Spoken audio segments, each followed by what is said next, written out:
My real goal here, I think, is to help level the playing field so that we're all playing on the same level.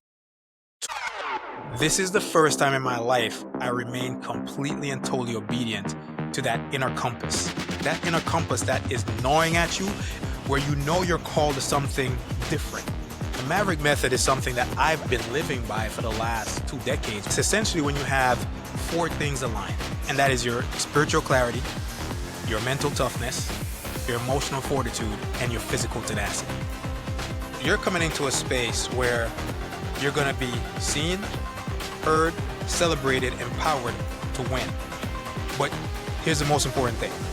We're leading with love, compassion, and empathy. This is the Relentless Pursuit of Winning podcast, where we are here to educate, equip, and inspire people to build extraordinary companies. We're so glad you're here. Don't forget to like, subscribe, and hit the bell so you can get updates every time we drop a new episode. Now, let's get it started. Ladies and gentlemen, welcome to another episode of the Relentless Pursuit of Winning podcast. My name is Rick Meekins. I am going to be your host today, as usual. And today we have in the studio, Dean Forbes. How are you today, sir? Yeah, man, I'm doing great, man. Good to see you, brother. You too, man. You too, man. We're trying to come up here in energy. Did you go to the gym today? I definitely hit the gym today, man. I mean, I hardly ever miss a day except for Sunday, which is rest day. And even then, sometimes I still get it in. But I definitely hit the gym today. Today was my 1-a-day, not my 2-a-day. So that was good. You're 1 a day, not your 2 a day. Man, you're making me look bad. Listen, man, as we get older, man, you got to keep that body fit. This is the temple, right? You gotta keep the temple right. Yes. We're going to talk about that. We're going to talk about fitness on this episode. We're going to talk about the Maverick Men of Color and what you've been up to. So I'm excited about that. Me too, man. Me too. I'm very excited to be having this conversation. I hope everybody out there has a good time listening to this episode because this one's going to hit different. This one's going to hit different. Yes, sir. Yeah, and we did get permission to show that trailer. So we'll get that trailer towards the end of the episode. So that's gonna be an excellent surprise. I think everybody's gonna absolutely love that. Absolutely love that. Love So it. before we get started, folks, if you haven't done it already, please make sure you like, subscribe, hit the bell so you get updates every time we drop a new episode. And without further ado, let's get it started. Now, some folks haven't seen your episode, heard your episode yet. So can you give us a little background, who you are, what you do, and why you do what you do? Yeah, so I think I'm going to try to give them the Reader's Digest version that led to this right here. So, my background, just call it for the last decade and a half, has always been in some type of sales coaching role. Right. So that's from corporate to building my own businesses, running my own multi-million-dollar business at one point. So I've always been in some kind of sales coaching role, which is taking people from where they are to where they want to be, usually in sales communications or just the emotional navigation of the entire landscape of business. From that, morphed into more of like a business consultant / coach, which is taking business owners from where they are now and put them in a position where they can actually scale sustainably to actually develop and grow in the way they want to grow. And from that, my whole career has been sort of an evolution as to getting to what I'm calling my divine purpose, which you're going to talk about. Mm-hmm. But now, I guess you call me a Maverick coach because I'm working specifically with Maverick Men of Color now to help them design a life that not just encompasses like financial gains or performance gains or status gains, but more a life of purpose that helps them to build generational wealth, have the impact they want, and build a legacy they want while still maintaining their peace and soulful purpose in life. So that's where I am now, and that's who Dean is. Yeah. You've had quite the journey. You had quite the, kind of that epiphany moment where you just had that awakening to say, hey, I'm here to do more than that. Can you talk about that a little bit? Yeah. So, I wasn't sure we are going to get to it this early in the podcast, but here's the thing. And for your listeners out there, I want them to really hear this part right here. So I've helped thousands of people over the last decade and a half in what I do, right? I've helped people transition from one career to the next, open multiple businesses, change their lives internally, personally, marriages, relationships with kids. It's all been intertwined, right? And all started through the ecosystem of business that led into personal development and growth for those people. The thing is, man, I had an epiphany, probably like a year and change ago, where I was kind of looking at what I've done to contribute to the world, to my kids. I have 2 daughters that I ended up being a single dad for. And something called me, God basically called me to take a look at my portfolio to see what is the impact I've had. And when I looked at it, what I saw was that less than 5% of the people that I've helped over the last decade and a half look like me. So less than 5% of the people were of color. And, Rick, in that moment, I don't know what I thought I was going to feel, but in that moment, the immediate feeling that I had was shame because I just felt ashamed that I hadn't doubled down or even checked in enough to say, hey, who am I actually helping? And from that shame also came like this vision of there's a gap in the market and in life that I can actually contribute to based on distilling what I've done for the last decade and a half to specifically help men of color. And the reason for that is because there's a lot of spaces where men of color are either not there but not present, or called into things that seem like it's where they need to be, but they're basically feeling empty at the end of the day because it's not their God given purpose. Now, I've been blessed to pursue my God given purpose, and I want to give that back to men that look like me. And that stemmed a large part from the fact that my portfolio was essentially lacking of people of color that I've helped. Yeah, yeah, yeah. Can you dig a little bit more into purpose and like that Yeah. God connection with your purpose, if you can? Yeah. So here's the thing, man. I mean, I've done pretty much everything that I wanted to do career wise. I was able to, I mean, I worked on Wall Street, right? I left Wall Street, worked at the largest beauty company on the planet. By all accounts, from externally looking in, I had the life. I mean, I made the money, I had the wife, I had the kids, I had the house, I had the vacations, I had all of these things. I built my first $1 million company in my teens, lost it, built another multi-million dollar company, sold it. Through all of that, though, yes, the accolades were nice. And yes, I achieved some things, but honestly, man, I was feeling empty at the end of the day. I felt like I needed to continuously chase the next thing in order for me to feel fulfilled. But the more I did that, the less fulfilled I felt. That hole inside of me wasn't getting filled. And I didn't understand why for a long time. And if I'm being honest, a lot of the things I had done in the past, they weren't led first by God, led by me, right? With my God given talents. I didn't look to my higher power to say, is this something that really aligns with my divine purpose and what I'm supposed to do on this planet? This is the first time in my life, and I'm 51 years old, Rick. So I've been around for a little bit, right? I'm 51 years old, but it's the first time in my life where everything I'm doing feels, sounds like, looks like, and is embodied like God called me to do it. It's a calling to do it. And this is the first time I've been obedient to the spirit 100% and totally convicted in what I'm doing. So now I feel completely and totally aligned with what I was born to do, Yeah, yeah. what I was designed to do. Divine purpose is what I call it.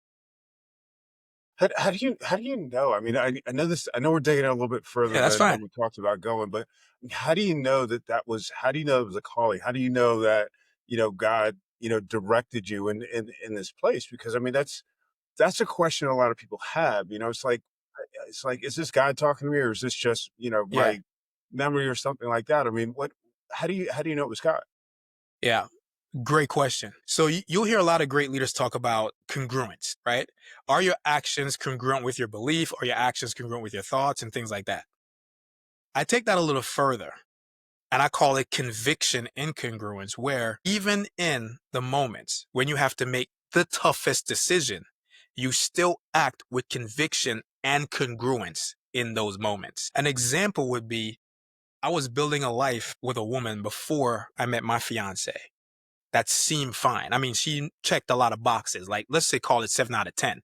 Financially independent, self-made woman, worldly, all the things you can think of. You could walk into the room with this woman at anywhere, and people be like, "Wow, man, you knocked it out of the park." Here's the thing: fundamentally, in so many ways, we were different, right? We have different life experiences, but not only that, our different life experiences led us to different paths. And we were trying to converge those paths and force them together, like trying to put a square peg into a round hole. But if, again, from the outside looking in, it seemed like it's the right thing to do to make it work because this is a good woman, this is a good man, you can make that happen. Here's the thing about congruence. Internally, I knew that It wasn't about the 7 things that were right. It's about the 3 things that will never hit. And if those things don't hit, I can never be whole. I can't perform at peace. I can't perform in my divine purpose. I can't do any of those things at 100% if the most important relationship in my life is performing at a 70% and will never surpass that 70%. So I think you just know when you know when you know. And so I had a voice call me to tell me, you need to put an end to this. You need to walk away. Walk away. Yes, you're walking away from what seems like a lot, but I have something better, bigger. I have something righteous in store for you. But you're going to have to take the L at the moment and leave this, have the strength and conviction to leave this to find or receive what you're actually supposed to have in this world. And my fiance walked in a year later, right? So I think that's what it was. It was being congruent and obedient to the spirit in moments when, here's the way my father would put it. Faith is having the courage to put one foot before the other, even when you can't see the entire stairway. Yeah, yeah, yeah. That's where I Yeah, had to yeah. live. That's what it took. So what you're telling me, I apologize, but I'm gonna go a little bit further. Yeah. What you're telling me is you're willing to sacrifice potentially comfort.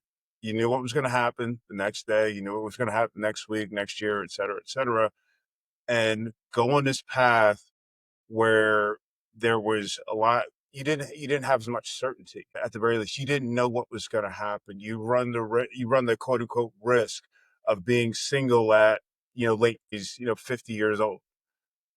Talk to me about that. I mean, what was that journey like for you? So that journey for me was, the thing I was certain about was that there was more of me to discover, right? There was more about me that needed to be discovered. And that's the reason why I needed to go on this journey. So I had to be obedient. I keep saying obedient to the spirit.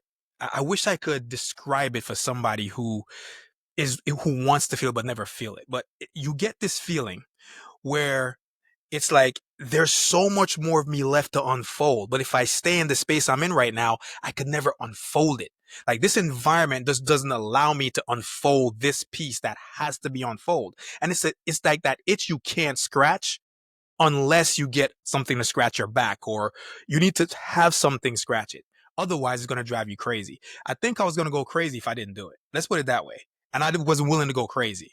But it felt like I would go crazy if I didn't do this, right? That's what it felt like. And so for me to go on that journey, even though I didn't know what was going to happen in terms of the rest of the stairway unfolding, I knew I needed to unfold personally, internally. And that if I didn't do that, then none of what I was supposed to receive would ever be possible. I need to be willing to let go of all of that. And here's the other thing too. Fatherhood is extremely important to me. And so I've got 2 teenage daughters that I end up being the primary caretaker for. It wasn't the plan, but that's the name of the game, right? For the last, 3.5 years, it's just been me and them. And so when you have your children looking at you, Mhm. they may not react immediately, right? But they're watching. Like they Mhm. will forget what you tell them to do and all that kind of stuff. They remember, what you do, but they'll never forget the way you make them feel, Yeah. right? And so knowing that also was a huge motivator for me to stay on top of my game, and not allow any external distractions to deter me from taking this path I knew I had to take. And so that's how I came to that. It was all of those factors sort of converging all at once in my head, and trying to do the opposite finally felt like I was getting 1,000 cuts by razor blades inside my brain. See, before in the past, I don't know why this happened. In the past, I could resist the spirit or not be obedient and fight it and overcome whatever that feeling was. This was the first time in my life I couldn't overcome it without really suffering hardly internally. So there was a suffering there was a suffering, not even a sacrifice, but a suffering that would go with me not being obedient. That the friction cost of that for me was too great. So I had to walk the path. Was there a lot of sacrifice or suffering or difficulties like after? you decided to take the path? You know, that's a very interesting question. And I want to balance this in terms of how I answer. Because the short answer is yes. The long answer is not at all. Let me explain. Immediately, you feel the pang of loss because that's a human condition. I lost a relationship. I lost the home I was living in. I lost the career or business path I was going to take. All those things were immediate losses. And I felt those, right? But maybe not as immediate, but as I remained obedient, if you will, in this divine calling, right? And things started to make sense. The moment the first thing made sense, I knew the second thing would make sense and the third thing would make sense. So that gives you a sense of confidence and conviction to actually go forward. So the funny thing about conviction is you only need the conviction for the first move. After that, the conviction just automatically builds because your faith just gets stronger and you know that you know that you know that the stairway is going to unfold. You have no doubt it's going to. And so I don't want to say, for lack of a better term, I could say it becomes easier, right? And I think it just becomes easier to digest. It doesn't mean you won't hit hardship or that you won't stumble or trip or fall or whatever, but you know you're going to get up or you're going to get a parachute or the plane's going to come or whatever's going to happen, you know it's going to happen. So I think the first move takes a lot of conviction internally to do it. And you suffer immediate loss, but you have longer term gains that Mhm. far outweigh any immediate loss you could have suffered. Did you ever look back, wonder if you made the right decision? I've never, since this particular journey has started, I would say we're in August right now. So it's like a year, we're going to be August, a year and 8 months ago. I've never looked back and thought that I made the wrong decision. Not one time. Again, I'll repeat this because I think, like, those listening right now, it's important to understand this. I'm 51. This is the first time in my life I remain completely and totally obedient to that inner compass, right? If you don't want to call it your higher power, whatever you want to call it, for me, God is my higher power. But that inner compass that is gnawing at you, I call it the haunting in what I do now, where you know you're called to something different. Like it haunts you, it follows you everywhere. This is the first time I listened to that haunting and never wavered, not once in conviction. My fiance right now is still honestly like mind boggled that I could have been so convicted from the beginning. And even when she would tell you that she tried to sort of test it or sabotage it, because, I mean, come on, man, she's dealt with dudes before. It's like they say all this stuff and but like, nah, without her even trying, she was trying to test it, right? But I stood in the faith that I had. I stood in the conviction that I had. This is the first time I've done that. And so for her, that's like an amazing thing. But here's the thing. It's made her, I don't want to say better because there's nothing wrong with her. However, I can see that our relationship and my conviction has allowed her to be her full self, something she's never been before. And that's her words, not mine. Wow, that's awesome. That's Yeah. awesome. So obedience to the spirit. So yeah, I mean that's key.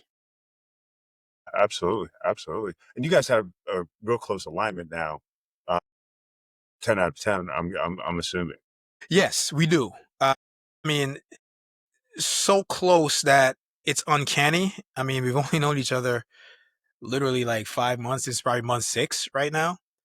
But we don't even need to finish each other's sentences. It's telekinesic, as they say online or whatever. But it's we communicate like here a lot of times, which is crazy. But yeah, That's we're awesome. we're we're extremely aligned, and but we work at it in that we don't take it for granted. We treat it with the Yeah, reverence that it deserves, and yeah. so we communicate. We don't even over communicate as much as we treat everything that's going on in our lives as a point that we should communicate on. Even when by other means it might seem like it's unnecessary, by other people might think it's unnecessary, we make it a point to do that, even if it just becomes a check-in, Yeah. and then when the response is just like, I got you, then it's all good. But it was said. So yeah, we're extremely aligned. I love that. I love that. So your purpose has driven you to where we are today with Maverick Men of Color. Can you give us an overview? Give us an executive summary, essentially, of what that is, and then we'll dig into that a little bit more. Okay. I'm gonna break this down. I'm gonna break this down so it makes, I guess, the most sense. The thing is, what I had to distill, I had to do two things. One, I had to distill what is the gift that I have to offer, you know, men of color, men that look like me, if I truly want to help them. And what was that I've been teaching over the years? Because, I've taught now in at least 25 different industries, right? What I'm teaching. And so from that, and again, a lot of this stuff was visionary work, just aligning with God and everything else. But what I developed from what I've done was something called the Maverick Method. Okay. Now, the Maverick Method is something that I've actually been living by for the last almost 2 decades without even calling it the Maverick Method. And it's essentially when you have four things aligned, right? And that is your spiritual clarity, your mental toughness, your emotional fortitude, and your physical tenacity, right? Now, all four of these are super important in congruence. You could talk about business, you can talk about church, you could talk about fatherhood, motherhood, doesn't matter. All four of these, when they're aligned, are unstoppable. I consider them four powerful weapons that you need, right? And so everything, the foundation is based on your spiritual clarity. Like, what you believe. What is it that's driving you to contribute at the level you are? You got to be aligned with that. And then you're going to need the mental toughness for all the naysayers that are going to come, all the brainstorming you're going to need to do, and all the no's you're going to need to say so that you don't get distracted. Emotional fortitude, of course. I mean, look, man, you have to deal with people, and people come with stuff, right? So every time you're in a relationship, whether it be business or personal, you're going to be dealing with people with stuff. And if you don't know how to master your own emotions so you can manage other people's emotions around what you're doing, you can go awry, end up in chaos. And of course, for me, physical tenacity is all about this right here. People think I go to the gym just for the looks. Sure, at 51, having the looks in terms of being in shape, sure, that's a nice little status to have to, feed my little ego. But the bigger picture is, man, it feeds my mind to a great degree. When I start my day by going to the gym, at least that's my way of, jump starting my physical tenacity, nothing stops me for the rest of the day because it just primes me for whatever is to come. So I feed this temple everything it needs so that it can house the other three. So that's the first thing I had to do was distill what I do. I call it the Maverick Method. Then I had to decide, well, what problem does it solve? Because at the end of the day, let's be real. If you're not solving a big problem for people, who cares, right? Somebody needs to know, if I work with Dean, if I go through the Maverick Method, what's going to happen for me? Well, for me, it's very simple. What it came down to was, and specifically for the man of color, we're going through a transition of disintegration. Disintegration meaning you're performing at a high level. You might even be making money. You have a family, you have kids, you have a dog, house.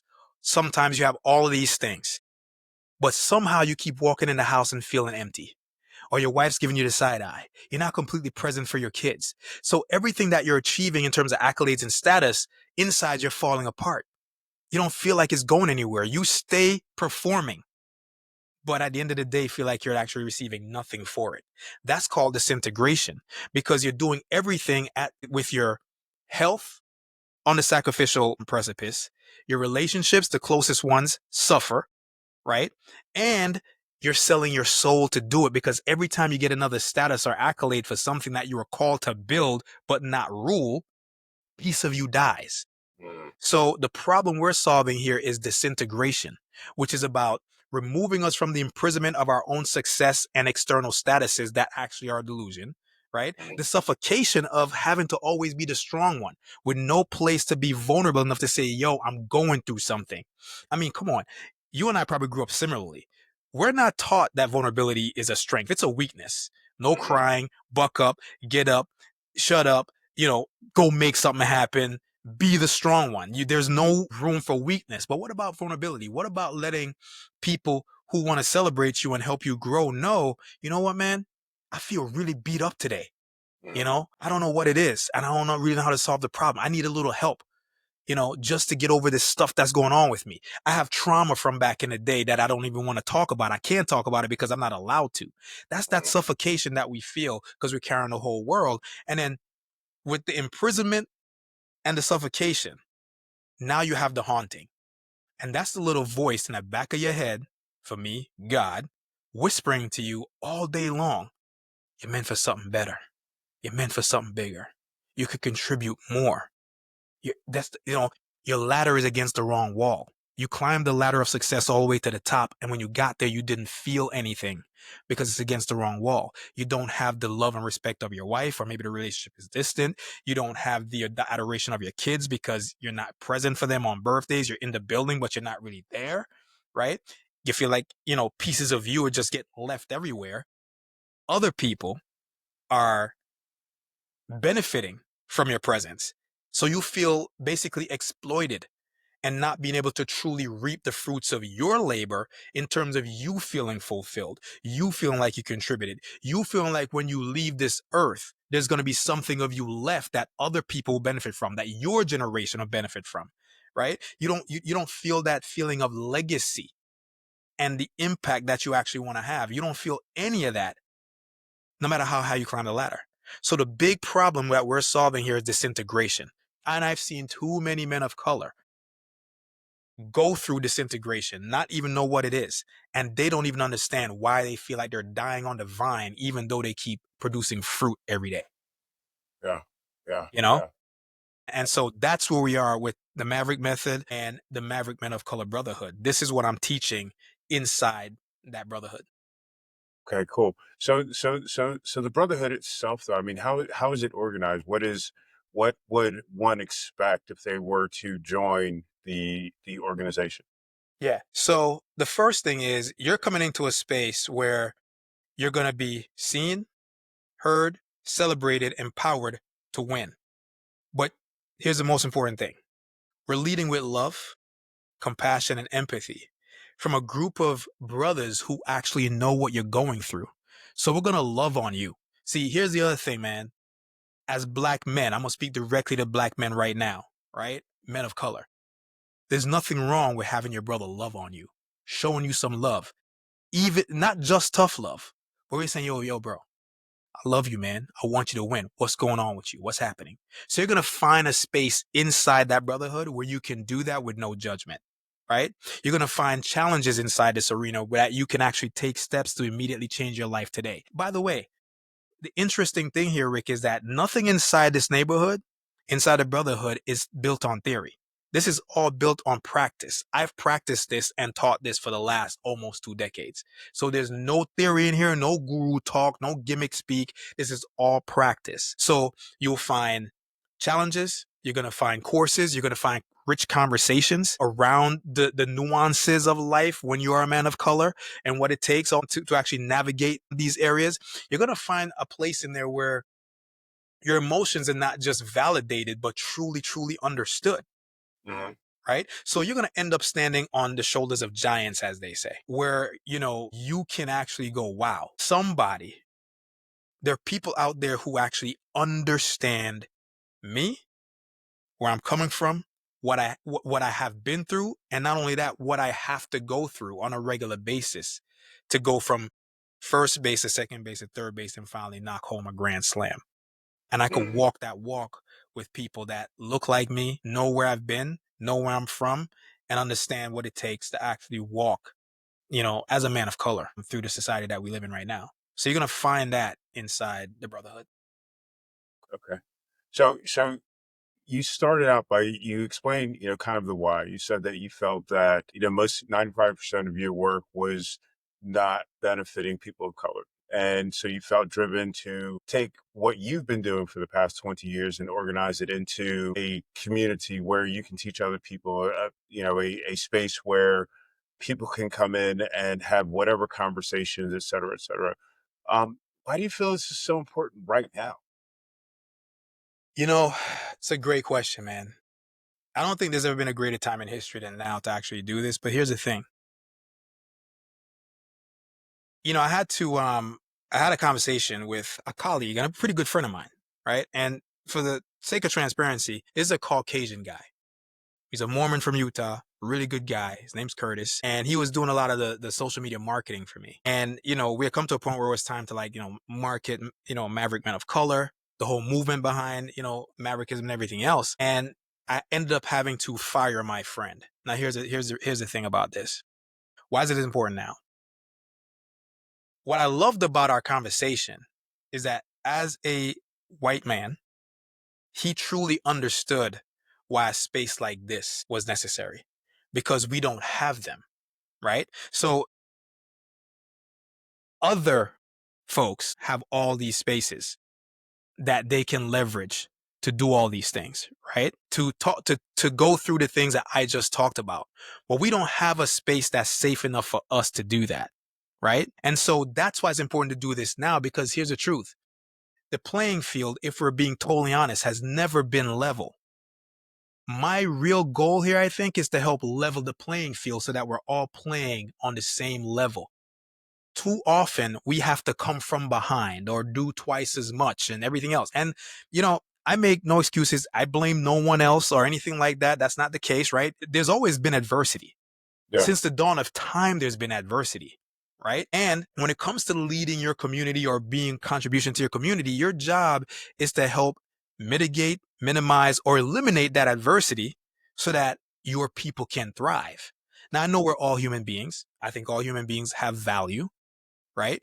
However, I am not lost on that. We don't have the same hand.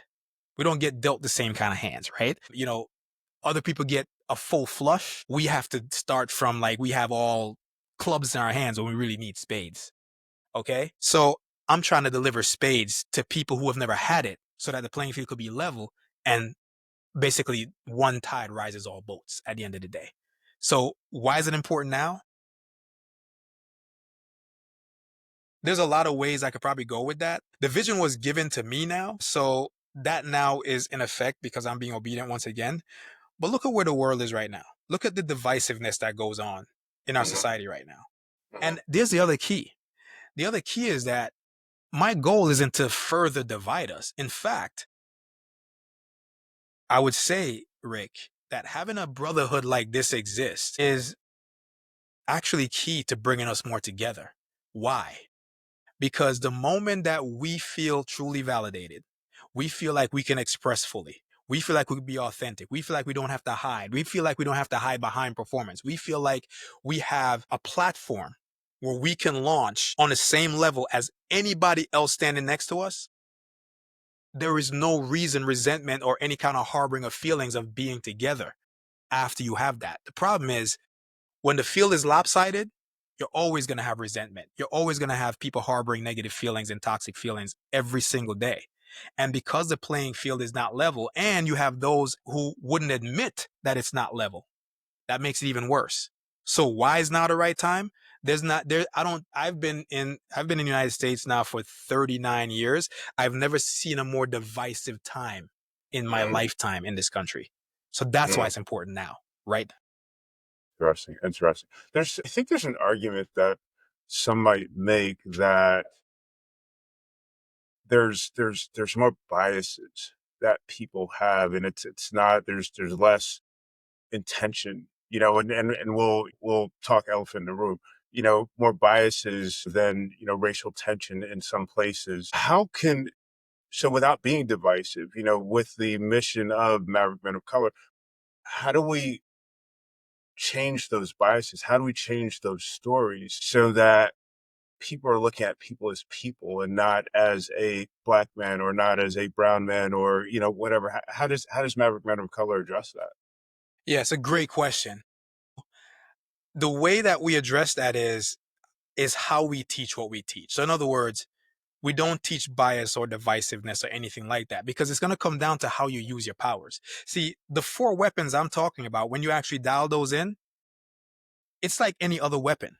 It depends on whose hands it's in, whether it's good or bad, right? So how we wield those weapons is going to determine, right, what use it is or how we actually see ourselves being of contribution to humanity, period, right? Again, we go back to leveling the playing field.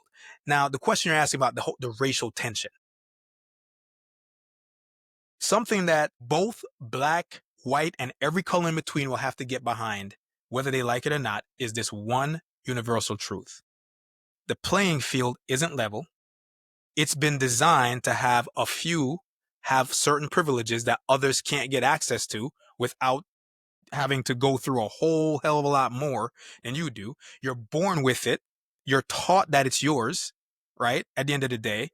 And so we can't deny that that's true. Here's what we can say. We can say that when you come from a place of love first and come from a place of brotherhood and from a place of, hey, we are all one people, things get a whole lot better. It will destroy a lot of those biases. However, before we get to that point, before we could be one with all people, we got to be one with ourselves first. And as far as I'm concerned, when I look at a lot of brothers that I know, we aren't one with ourselves yet. We're not one with ourselves. We're not one with our own brother. We're not one with our family. We're not one with our wives, our kids. We aren't one. We don't have the oneness completely dialed in. And look, somebody could say, hey, Dean, you know what? But that's true. And that's true for like other people too, who are not necessarily of color and the whole 9 yards. Why can't you just teach it to everybody? In fact, Curtis asked me that question. And I said, Curtis, the number one reason is that if we were all starting from an even place, that would make sense. But I'm going where I find the greatest need and where I can do the greatest good. And let's be honest, me teaching this to men that look like me is going to dial in and penetrate a lot deeper, a lot faster, and in much bigger fashion than if they didn't. Mm. Mm. And that's just true, right? The greater need is there. And somebody could argue that that's not true, but in my opinion, that's true. It's what I see. It's what I've lived. It's my experience. One of the things, Rick, that you touched on, and we didn't talk about this before, but I just realized that you touched on this, is that that I'd love to hear your thoughts on this. You watch the media right now. So many people try to tell other people what their experience has been of something. And I think that is so wrong. You can never, ever tell a person what their experience has been of you or of a situation or of a certain time in history. You don't know what the person's experience has been, so you can't possibly digest and then regurgitate for them their feelings. We have to learn how to validate each other's feelings and recognize that that's coming from somewhere. And once you do that, then you can have a conversation. So, in the Maverick Men of Color Brotherhood, we're going to be teaching these little nuances that doesn't just apply to men of color, right? It applies to everyone that you end up having an interaction relationship with across the board. Mhm. We got to start here. Yeah, yeah, yeah. What I see a lot, what I believe is that we create beliefs, education, experience, what we've seen and heard, et cetera, and these create narratives in our mind, whatever it is. I can do whatever I can't do. There's this, there's that, there's this or that. There are people that say, hey, you know what? Everybody has opportunities, across the board to do anything that they want to do. People experiencing that, experiencing difficulties, whether male, female, sexual orientation, race, whatever, will have, as you said, may have a different story. They may have a different perspective. Part of that, though, that is going to be belief. There's part of that's going to be reality. And I think Maverick Men of Color has a real opportunity to address that head on. Say, Yes, hey, perhaps this is what you grew up believing, or perhaps this is what you were seeing, but and I guess this kind of ties into to our later in the show, but you were sovereign. You are able to create your own destiny, hello. God-given destiny, as you're doing, as you've demonstrated. You've built Exactly. multiple companies. You've influenced people all over the country. You've done lots of different things as a man of color, as a Black man. So it's not like it's impossible. Right. You know? Exactly. Exactly. I see a great opportunity here. I see a great opportunity for social change potentially. Yeah. Is that what you're looking at? That's definitely what we're looking at. Social change, change in the scale of how you get from point A to point B. I keep going back to this whole idea of leveling the playing field. And maybe some people might think it's like this lofty goal that's never going to be met. But who says we can't strive for it?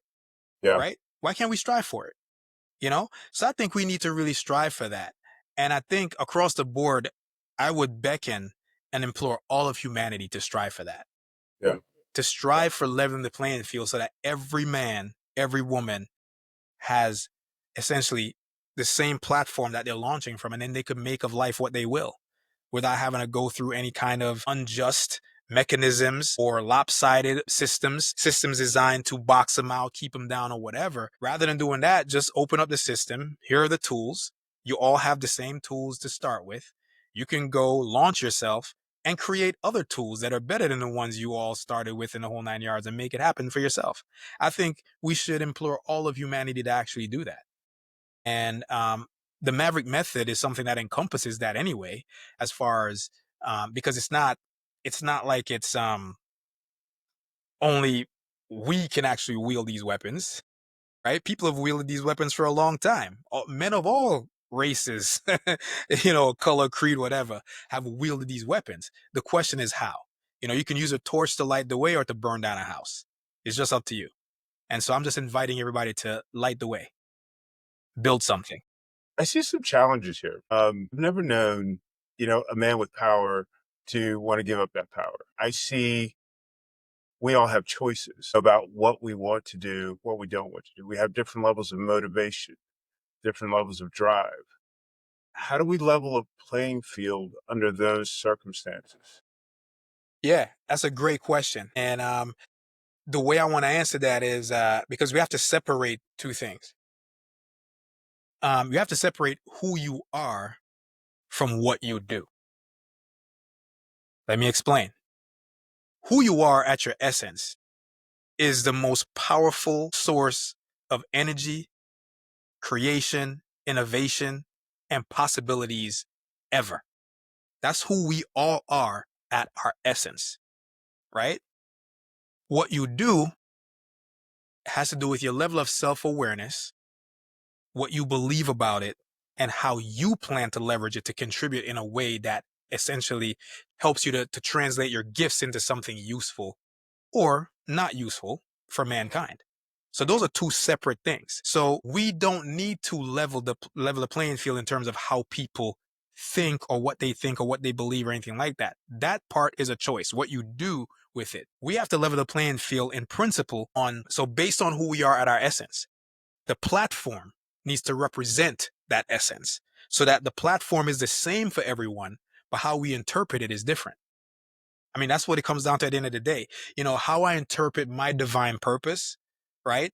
Feels right to me. When I pray about it, it comes to me. It's like it's in my bones. It oozes through my eyes. Like the energy flowing through me with this conversation right now is Yeah. insane. I don't get disenergized talking about anything else. Maybe my fiance, but outside of that, or my kids. But outside of that, this energy is flowing through me like nobody's business right now. My very skin is on fire and alive right now. Right. So that's how I know that that's true. Another person's interpretation of this is going to be different. What we want to call into being is that whatever your interpretation is going to be a good thing for your fellow humans that live Mm, next to you, that live away yes. from you, and all that. We want to call into being the goodness of the essence that lives in each and every single one of us, and it's there. So we want to call that into existence. Love that. I love that. The biggest thing that people fear is what they don't know, what they don't understand. So people, let's say, people not of color, that become aware of the Maverick men of color. How do you assuage their fear, their potential for fear? How do you encourage people to embrace the organization rather than being afraid of it?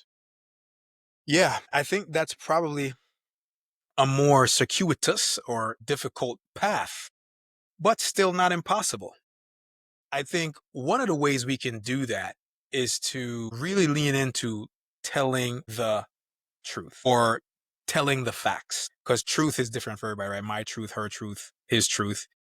I think we need to lean into telling the facts, right? So, and one of the things I practice with my kids is I never label them as anything. I always label the behavior, right? So I don't say I'm disappointed in you. I say, you know what? The way you chose to approach that, I'm so disappointed in your behavior about that, right? So we have to learn to tell the facts and not tear people down when we talk about actions or events or behaviors that created something.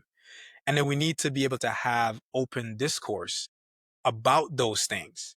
But the thing is, I say, however, the thing is, If you're not willing to do that, let's just say a Caucasian person, if you're not willing to do that, then we are never going to get to a place where we can actually create synergy around whatever the solution is. Like if you think about this for a second, right? And I don't know how this will go, but here's a simple thing that I try to have this conversation with people.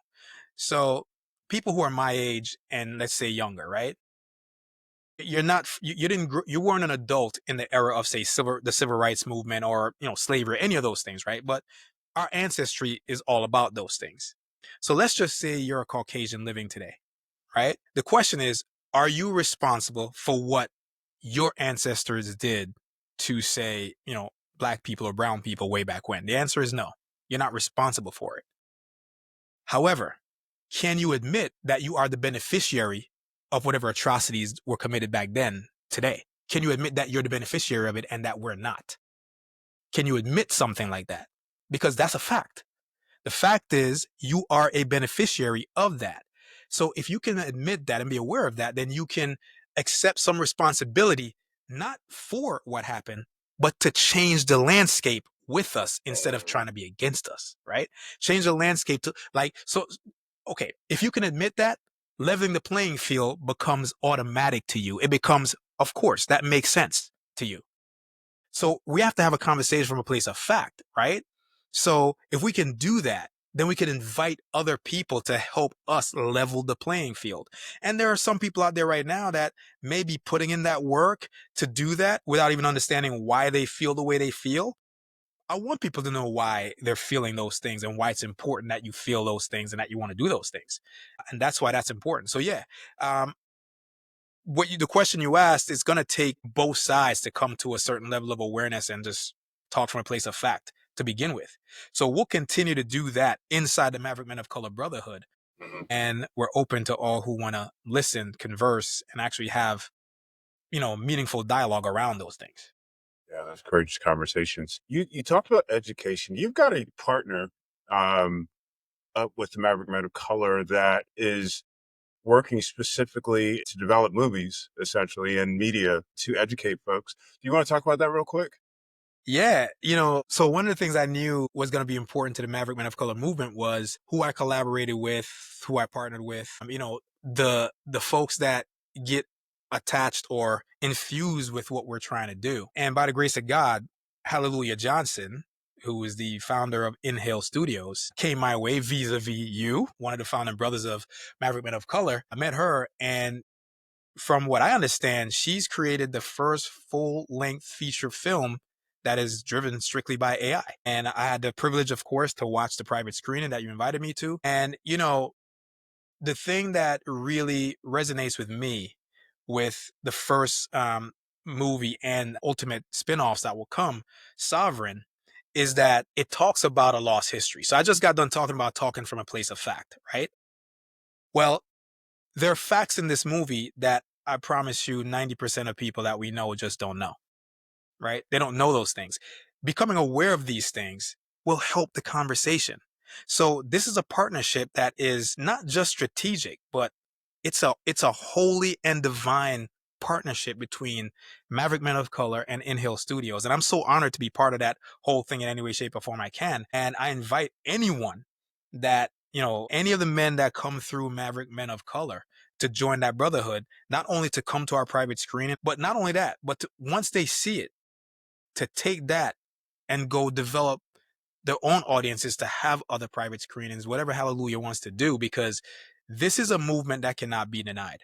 And it walks step by step, hand in hand, in step with what we're trying to do with the Maverick Men of Color movement. I believe in this wholeheartedly. I think it's going to be incredible. And, I've never seen anything like this. This is brilliance at its highest level. I mean, I know you'll agree because you saw the same screening I did. This is Inhale Studios. Sovereign is incredible. And I'm really, really, it's dope. And I'm really happy that we have this alignment. Absolutely. Absolutely. You mind if I share the trailer? No, definitely share the trailer because I want people to see what I'm talking about and just get a glimpse of what that looks like. So please do that.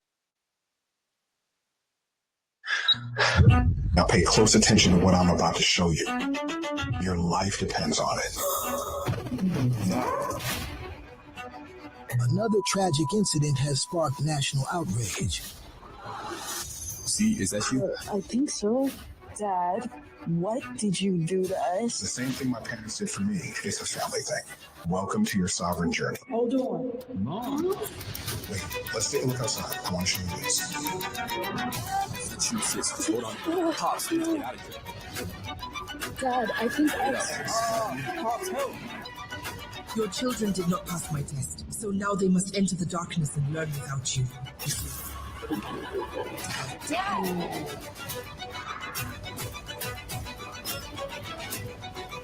You must claim your sovereignty, because if you don't claim it, the world will claim you.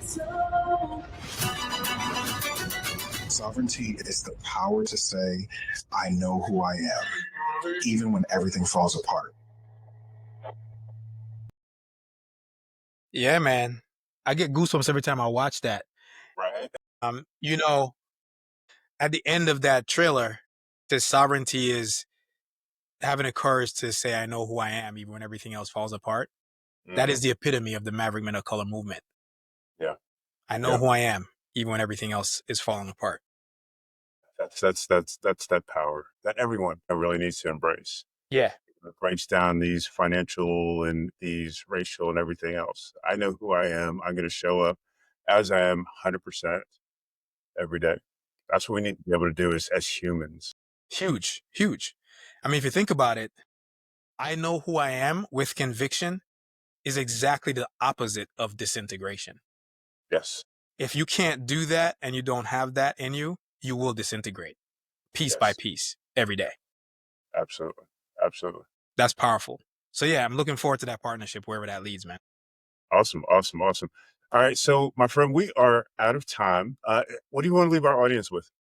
So what I want to leave our audiences with is this. I know it might be ladies listen, but this is specifically for the men, of color. Look, man, if you ever feel like you're winning on the outside or you're successful on paper, but you feel like you're kind of like dying on the inside, like you just can't quite understand why there's this emptiness or this calling that keeps coming at you, join the Brotherhood. Come on over.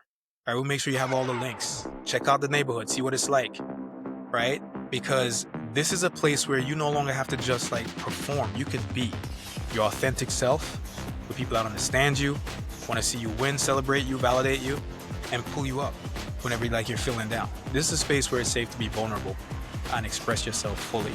And we're looking forward to having you, man. Like, it's not like I don't need you to join.